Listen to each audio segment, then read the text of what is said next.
বন্ধুরা, আজকে তোমাদের সাথে শেয়ার করব সাবু আর আলু দিয়ে কিভাবে পাঁপড় তৈরি করলাম তার রেসিপি। প্রথমে আমি সাবুগুলোকে 2 ঘন্টার জন্য ভিজিয়ে রেখেছিলাম। তারপরে মিক্সিতে আমি পেস্ট করে নিলাম, আর এইদিকে আলু কেটে রেখেছিলাম, সেগুলোকে সিদ্ধ করে নিব। দেখতে পাচ্ছ আলুগুলো সিদ্ধ হয়ে গেছে। এবার আমি হাতার সাহায্যে আলুগুলোকে একটু ম্যাশ করে নিব। এদিকে একটি কড়াইয়ে জল গরম বসিয়ে দিলাম, তার মধ্যে দিয়ে দিলাম লবণ। জলটা একটু গরম হয়ে আসলে সাবুর পেস্টটিকে এর মধ্যে দিয়ে দিব। এটা একটু ফুটে আসলে এর মধ্যে দিয়ে দিব সিদ্ধ করে রাখা আলু, গোটা জিরে, শুকনো লঙ্কা, ধনেপাতা কুচি দিয়ে এবার এটাকে ফুটিয়ে নিব কিছুক্ষণ।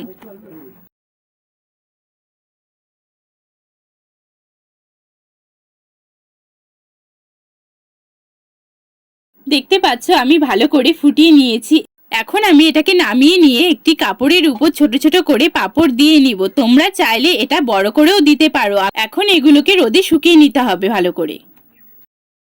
দেখতে পাচ্ছ পাঁপড়গুলো শুকিয়ে গেছে। এবার আমি পাঁপড়গুলোকে ভেজে দেখাবো তোমাদের।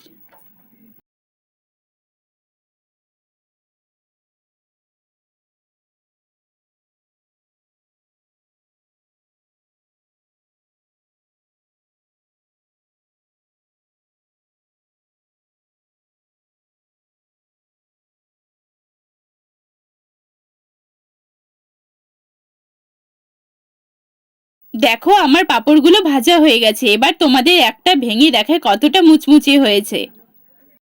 তোমরাও একবার এভাবে বাড়িতে বানিয়ে খেয়ে দেখো, ছোট থেকে বড় সবারই খেতে খুব ভালো লাগবে।